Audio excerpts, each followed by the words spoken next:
Our next guest tonight's been in the booth analyzing Kansas football games since 2006 and a sideline reporter before that. He's a former Jayhawk offensive lineman, current 9th grade teacher at Free State High School. Our pleasure to welcome David Lawrence to the Wise Guys. I know we had to jump through some technological hoops, but David, thanks for being with us. Hey, it's my pleasure. I apologize, little technical issues, but it's great to be on with you guys. We can hear you. We can't see you, but we're happy that we can hear you. And if you hit that camera button, we should be able to see you. But in the meantime, yeah, is the DJ? You think the camera's muted? Okay. Okay. We should be good now. All right. So, David, you've been a player, a coach, and for a long time a broadcaster. Which one's been the most fun? There you are. Hey, good evening.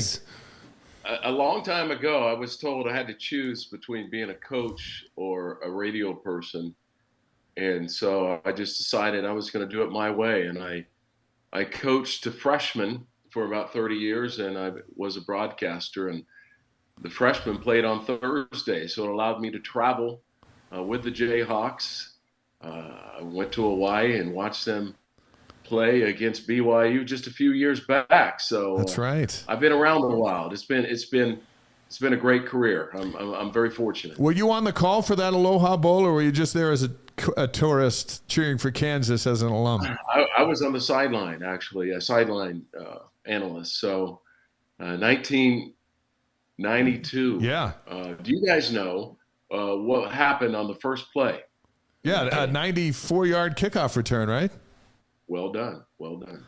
I was just looking at it earlier today. Yeah, Dave was just looking at it. But we've been around a long time. Dave and I have been at this covering BYU for more than 30 years together. So can you believe a lot of cool memories. It's been all these years from your covering the game there in Honolulu to covering the game Saturday with the Cougars coming to Lawrence?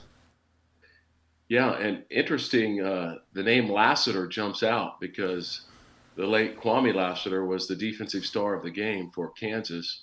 And now each team boasts of Lassiter that are fine players that will actually be going at each other. So yeah, imagine that brother playing against his brother, a corner and a wide receiver. We're looking forward to 8 and 5 matching up against each other in that game.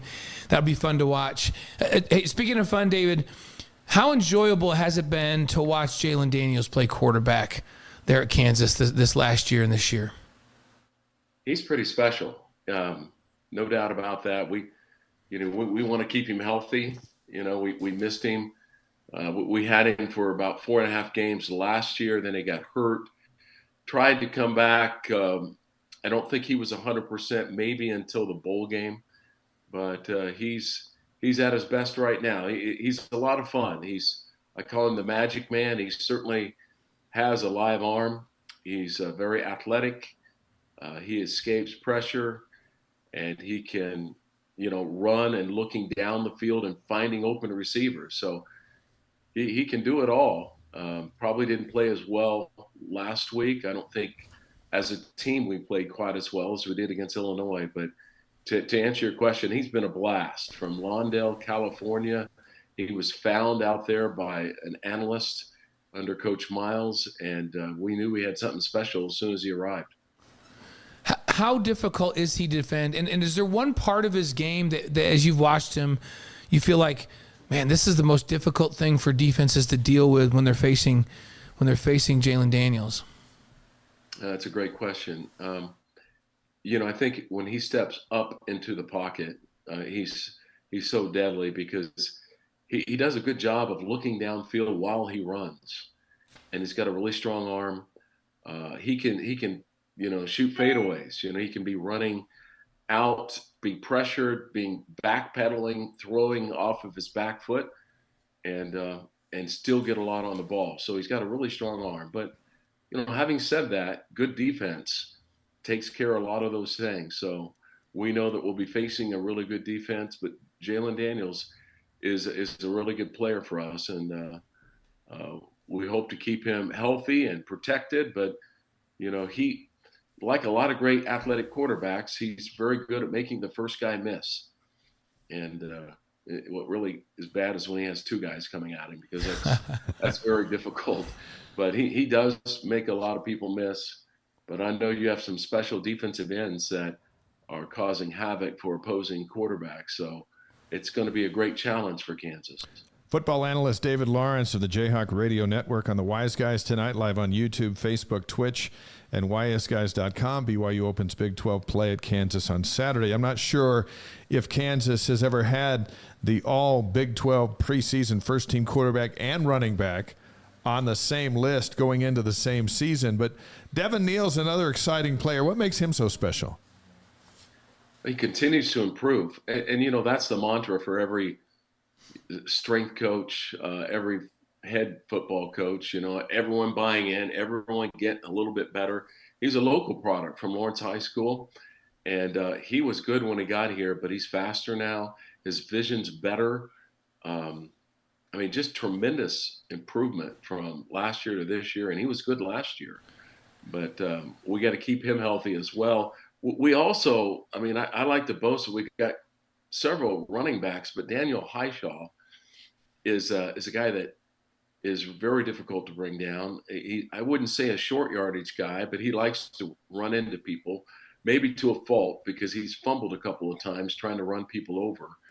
But Neal and Highshaw, then we have another guy, number 12, Torrey Laughlin, that is a great receiver I'm sure your coaches know about. Yes. I think they'll try to get him out of the backfield or in the slot.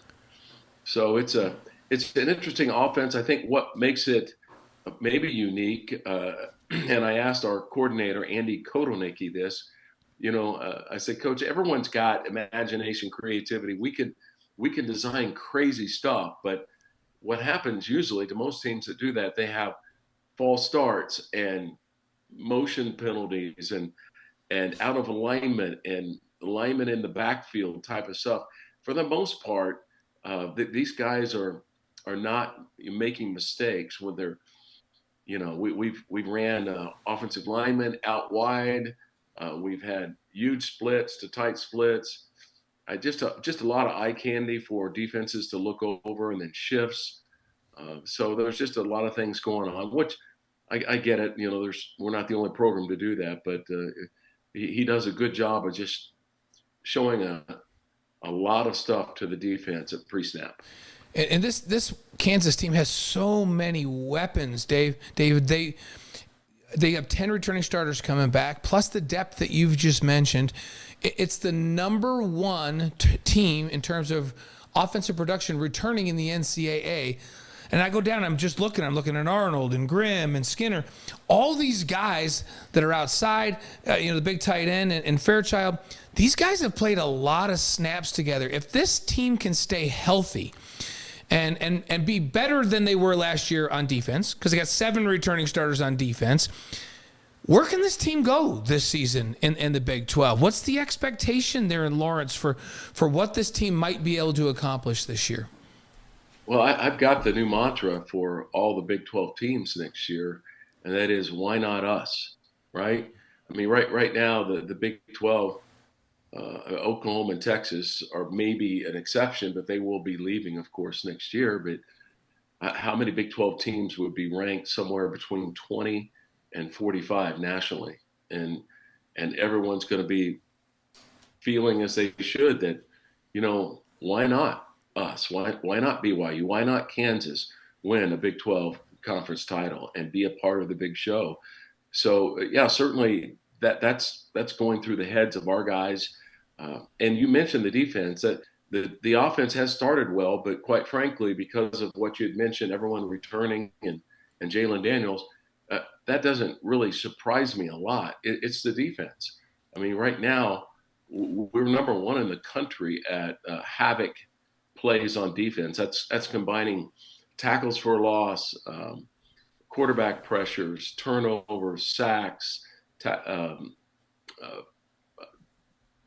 passes defended in the secondary. When you put all those together right now, early in, they're ranked number 1. So, we were about 125 last year. So, granted, it's just a small sample size, but I really am pleased at what our defense is doing. We're getting much better play at linebacker, which has kind of been a weakness of ours in previous years. We don't we lost some starters, but the guys playing behind them that do return are probably playing better than the starters of a year ago. And our secondary really does have some pretty special corners, including the before-mentioned Quentin Lassiter, but preseason all-conference Kobe Bryant and Melo Dotson. So, I mean, that secondary is a pretty good group, right, David?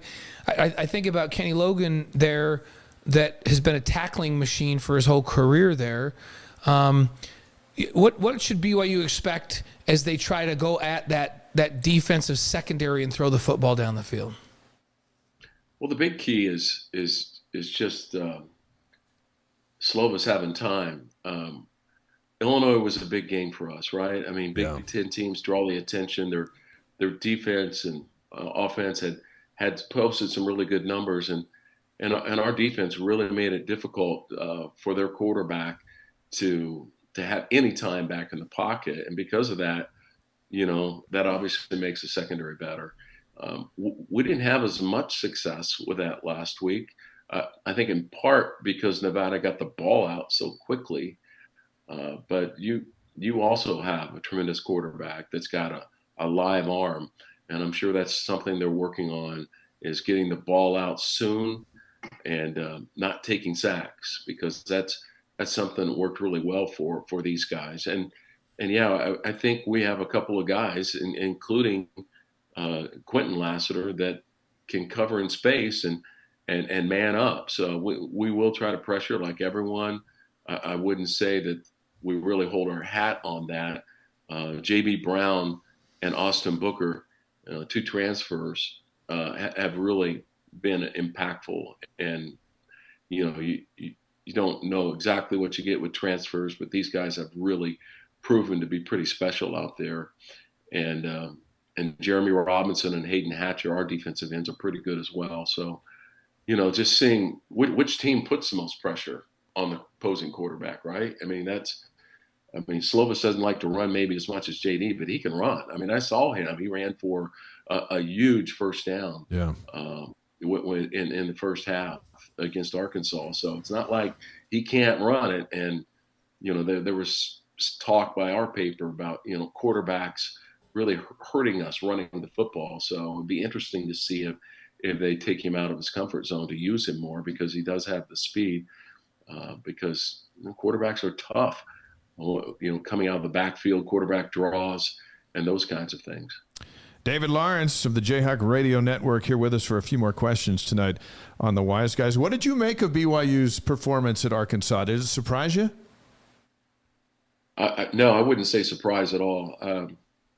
Steady. I mean, it's a team that blocks and tackles, right? And they do it consistently for 4 quarters. They don't make mistakes. I thought solid offensive line play, defense that is just going to hound the quarterback, force them to make mistakes, and didn't panic. I mean, just shows the signs of a mature team that is going to hang in there, not be impacted by the crowd and 78,000 in Fayetteville, and they just stood the test of time and waited for Arkansas to make a mistake, took advantage of it. And that's how good teams, why they're good, right?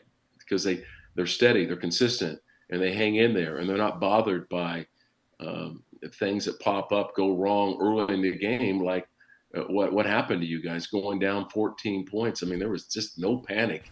You guys just went about your game plan and executed and came back and won the game. I'm going to ask this next question from a Jayhawks perspective.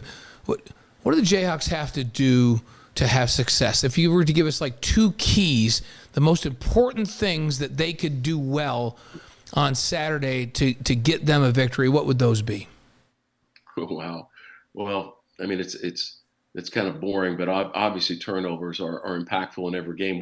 We actually forced 5 fumbles and had the ball thrown to us twice by Nevada, and we got 0. Oh, wow. And I don't think that's a hustle stat.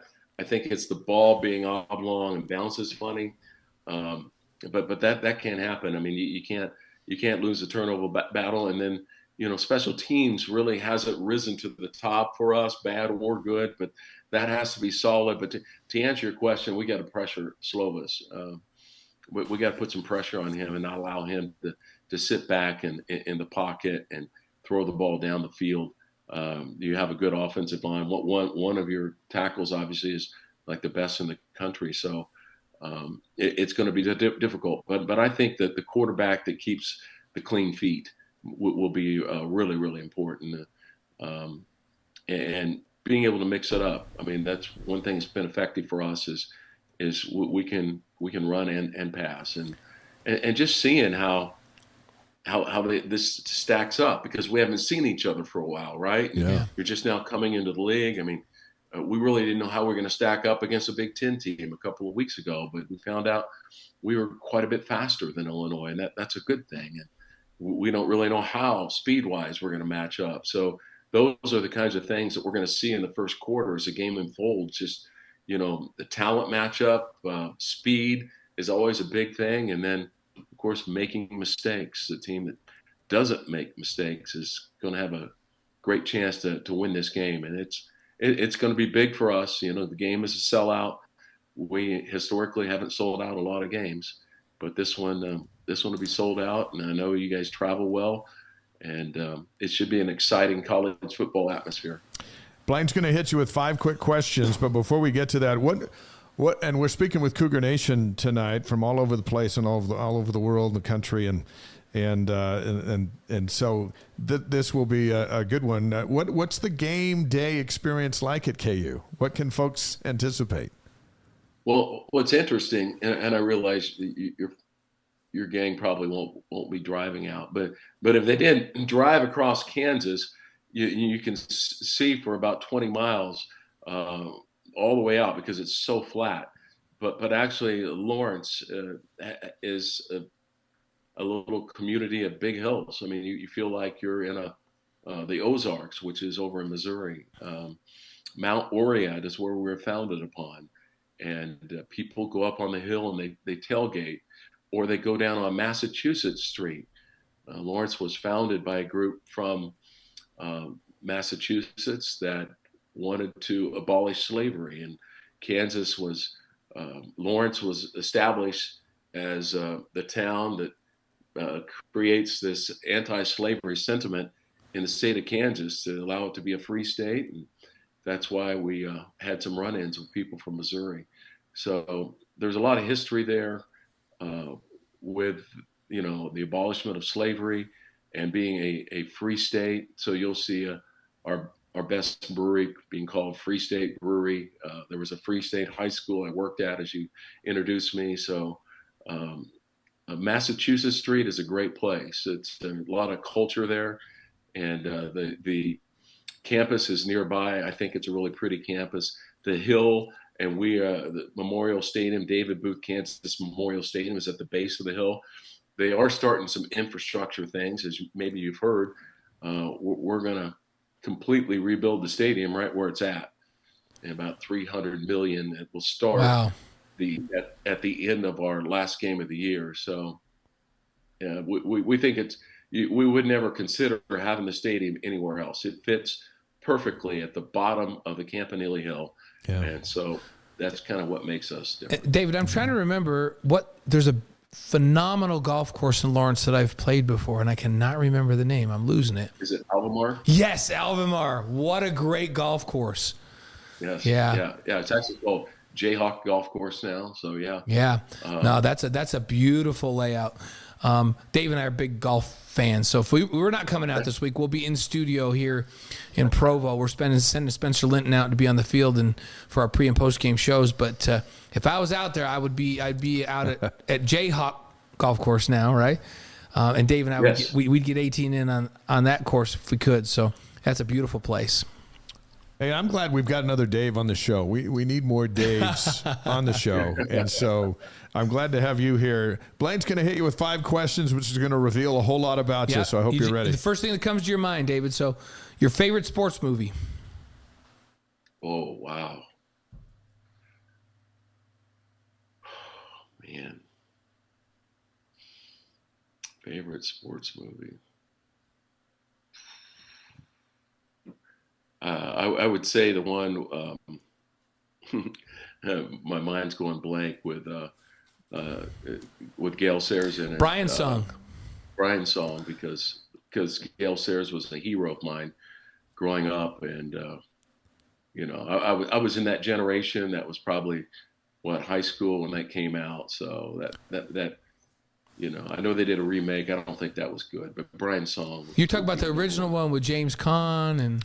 Yes. Yeah, I love that. I think it still makes me cry. If I watch it again, it'll make me cry. Yeah. So that's a great one. How about your favorite singer or band? Well, growing up, there was actually a band called Kansas. Right. Oh yeah. It's all from Topeka, Kansas. So that's a big one. How long to the point of no return, right? And Dust in the Wind. Right. You're good. Very good. There Dust we in go. the Wind. I could play Dust in the Wind on the guitar still. So. Really? Oh yeah, yeah. you. I was in a band back in the olden days. We did some Kansas. So Is Kansas the top of your list? Kansas is it, right? Yes. I love it. That's a great one. That's a good one. How about your favorite breakfast cereal? Oh. We only come with hard-hitting questions. Yeah. These are tough. Shredded wheat. Wait, do you do the one that has the frosted shredded wheat, or plain old shredded wheat? Yeah, I do cheat. Yeah, I do the frosting. Yeah, see, I knew it. not I could just cheating. tell. That's It's not enhancing. cheating. That's a good addition to the shredded wheat. Frosted shredded Pound wheat. some blueberries on it, make yourself feel better. There you Yeah, go. yeah, because then now you got fruit and it's very good in antioxidants. I'm with you. How about your favorite ice cream flavor? German chocolate cake. Here's a German chocolate cake ice cream. Do you want to know what? People always ask me what my favorite kind, like what would you want for your birthday cake? I love German chocolate. So Boston cream pie or German chocolate cake, I'm always up for that. So that's a good one. Okay, how about your favorite Jayhawk memory? Wow. For me, I was a captain on our team in 1981, and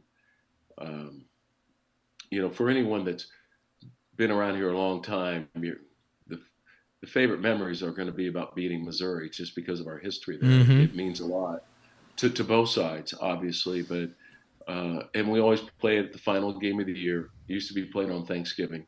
We don't play them currently, but that starts up again in 2025. But in 1981, we were a big underdog, and we needed to win that game to get to a bowl. Back in those days, there wasn't many bowl games like today, and we did pull it out. And another tradition in Lawrence at KU is it's actually like a pond. They call it Potter's Lake, and it's right by the stadium. Before, as you go down the hill, there's a big Campanile hill. There's some bells that ring on the hour, and when we score touchdowns. And then there's the lake, and then there's the stadium. But in the past, when it's a really big win, the students will tear down the goalposts and go throw it in the lake. So, Did they do it on that 1981 win against Mizzou? yeah. Oh yeah. Into the lake It you happened, went. we went a long time before beating Nebraska. It happened then, and that was in the 90s, and it's happened a couple of times since. But I mean, it's hard to decide. Okay, when do we need to do that? Because you have to feel like, okay, BYU would be a tremendous win. I mean, you're right on the cusp of the top 25, but you can't really tear down the goalposts thinking, because that would kind of say, hey, we weren't expecting to be good. So you got to save that for really special times. And When number one Texas comes in, when Texas or comes in, somebody you like beat that. them, tear them down. I say. And by the way, David, you and I we have something very much in common. You beat down those Missouri Tigers in '81, and then my team beat them down in '82. We beat them in '82. Wow. Yeah. Really? We played them in the bowl game, in the Holiday Bowl, and Steve Young handed off to Eddie Stinnett, and then Eddie Stinnett threw it back to Steve Young, and Steve Young ran it in a reception touchdown to win the game against Missouri in '82 in the Holiday Bowl. Wow. So, and that's my old What a team. great memory. So you and I are in the same vintage. So you beat them in '81. We beat them in '82. I think we I think we put those Missouri Tigers in their place between you and me. Put them in their place. There you go. Very good. David, have a great call Saturday on the Jayhawk Radio Network. We hope to see you in Provo next season. We think you'll love it here. It'll be a great visit. And we hope for a great competitive game in front of a sold-out crowd with a lot of energy on Saturday afternoon. I appreciate it. Thanks for having me on, and I do look forward to seeing you out in Cougar Land next year. Fantastic. Thank you so much, David. David Lawrence, he played for the Jayhawks, and he has announced